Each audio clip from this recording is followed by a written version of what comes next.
So I graduated from Hawaii public school. I know, you could probably tell. But it's graduation season here in Hawaii, and each year I try to make a video just offering some advice for that year's graduating class. And so this year I want to share 3 things that graduating from Hawaii public school taught me about life, specifically about life in the workplace. And I never saw or understood these things at the time, but given 20 years, and I'm able to see things a little differently with perspective. And if you graduated from Hawaii public school, then maybe you know these things. And if you went to private school in Hawaii, well, here's what you missed. Fight, fight, fight, fight. Nah, just joke.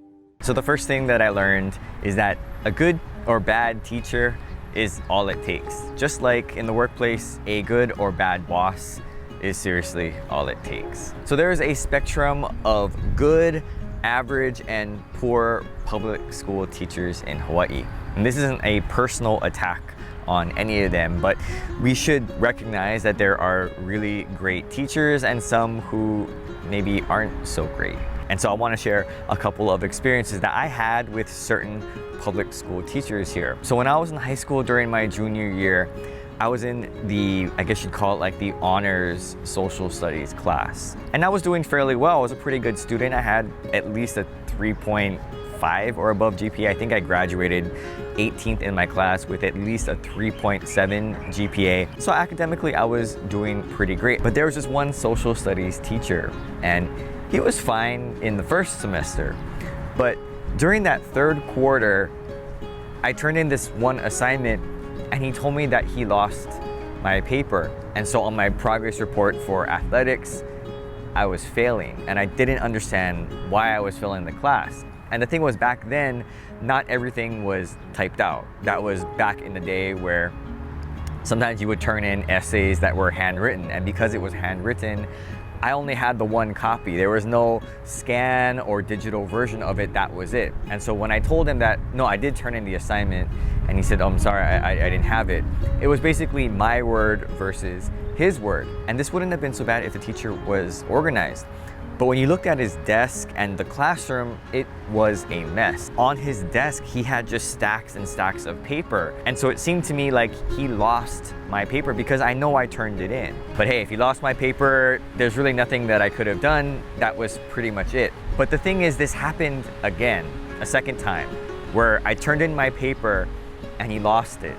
And again, it's my word versus his word. And I just couldn't believe that I was now failing his class, getting A's and B's in the rest of my classes except his one class. And yeah, this was a big deal, mostly because I had to explain this to my parents, especially my mom. I had to tell her, hey, I turned in my work, and if you look at my other grades, this is not a problem except this one class. I think at the time my dad was the only one who believed me, or I didn't really have to defend myself. My mom maybe a little bit more skeptical at the time. But because of that failing grade, it really impacted my athletics and just my overall GPA. I don't know how I mustered a C for that quarter. That was the lowest grade I had in all of high school. Well, after that, I was pretty much done with that class. And so I transferred out of the honors class to what would be, I guess, considered general education for social studies. And of course, I got an A there. It was very easy. But that one teacher really took me off the track, because based on that, I couldn't get into AP history because I was coming from a general education class and my grade was so poor. So while most of my friends had moved on to AP history, I was stuck with general education history. So that was a pretty rough experience. But I also want to share a good experience. So during my senior year in high school, I was taking AP English. And for the first semester, we had an older teacher, but I guess she took some time off in the second half of the year. And so they brought in this fairly young teacher, brand new. I think it was the first time she ever taught. And for the entire year in AP English, you're basically reading all of these English classics. You know, all the books, right? The Moby Dick, the Charles Dickens, and all of the American lit, British lit, Victorian lit, all of that. You're just basically reading all of it in preparation for the exam. And I hated it. I didn't like it. And then comes along this new teacher who offers, instead of reading those classic literary works, to focus more on Hawaii literature, something that I didn't even know that we had, frankly. And of course, I am raising my hand for the Hawaii literature. I don't want to read any more of the old stuff. I want to read some of the new stuff. But I just love the fact that for one semester, we were exposed to local literature, poetry and short stories and novels from local artists. And it was in Pidgin, it was in broken English, and it was about places and things that I knew about. I'm not sure if she was supposed to do that, but I appreciated it as a student that she would allow us to at least have a say in what we learn, but more importantly, expose us to something that we never would have been exposed to. Now, how this relates to the workplace is that a good or bad boss can make or break a job. I've had several great bosses and I've had some not so great bosses. From my experience, the good boss is not good because he's easy, but good because he or she is a great communicator and creates an environment that sets up employees to thrive. And when you have a really good boss, it's very easy to come to work. But when you have a not so good boss, sometimes it's really hard to show up. You still show up anyway, but the fact is that it's a lot more difficult.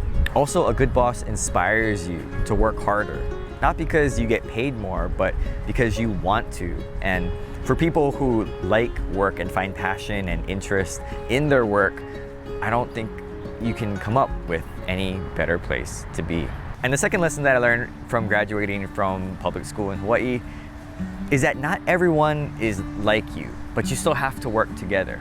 They don't have the same values as you, and they don't come from the same background as you. Their family is probably different, and they look different from you. Now, although I graduated from public school here in Hawaii, I did go to private school from K through 5th grade. And so I do have some experience being in private school. And of course, there are a lot of great benefits. But as I look back on it, I recognize that at the time, yeah, I was quite sheltered. And that sheltering is not always a bad thing. There's some good things about being sheltered. You can focus on schoolwork, and there's a lot of distractions that just aren't there. Speaking of distractions, oh my gosh, it's so windy. See the leaves. Yeah. Speaking of distractions, because when I was in private school, all of my classmates believed in the same things. Their families were very similar. But when you go to public school, you're with all kinds of people. You're all kinds of kids who have different types of families, ethnic backgrounds, and just income situations at home. And in class, you have to interact with these people, and you often will work with them in group projects and other things. Socially, you have to interact. And I think that is for the better. At the time when I made that transition, it was really hard because I thought that all public school kids like to fight and were rough and they like to swear. And sure, some of them do, but not all of them are like that. And how this applies to the workplace is that when you eventually enter the workplace, you're going to be working with all kinds of people with all different backgrounds and education levels, and you just have to work with them. Sometimes it could be frustrating, I'm sure, but that's just how real life is. You can't always be sheltered and work with a certain type of people unless you are your own boss. And the last thing is that in life, I've learned that you have to work with the ability that you have to the best of your ability. We're all not born equally advantaged or, I guess, disadvantaged, but still it's what you make out of what you've got.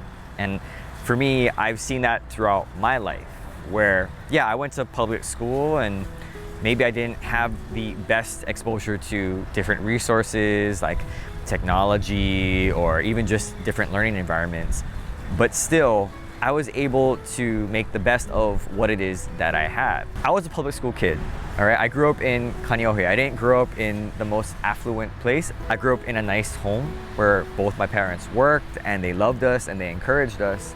But I didn't have financial advantages that I think a lot of other people here have. But it's when I went to college that I felt like I used whatever I had to figure out what I was going to do in school, because at that point nobody cares where you went to high school, especially when you go to the mainland. Nobody cares where you went to high school. In fact, if you tell them, they think you're crazy, like that's supposed to mean something. And maybe I wasn't the smartest kid in school, but I worked hard and I figured things out.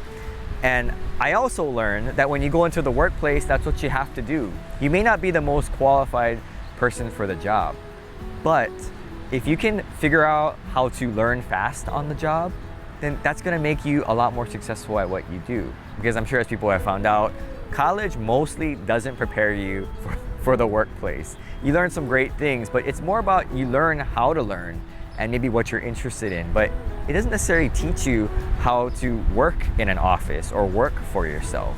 And so when I entered the workforce, I didn't have the particular skills that I needed at the job, but I learned those skills and I asked a lot of questions, and not being afraid to kind of fail and get things wrong before getting things right. I think those were things that public school taught me. I mean, you kind of have to be a little hardy.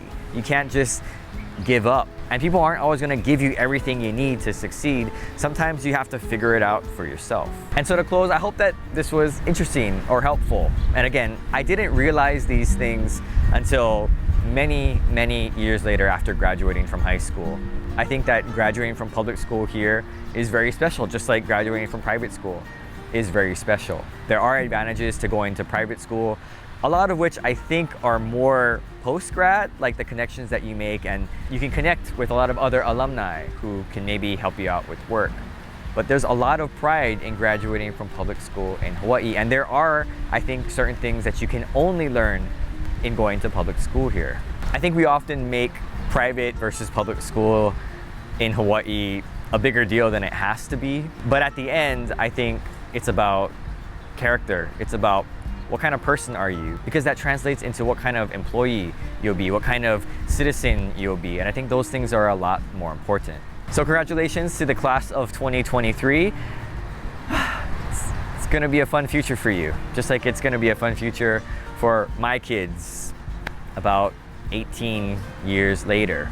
Because by the time that they graduate, you'll probably be my age. And I'm sure that through perspective and time, you'll gain a lot of life wisdom. So thanks for watching, and aloha.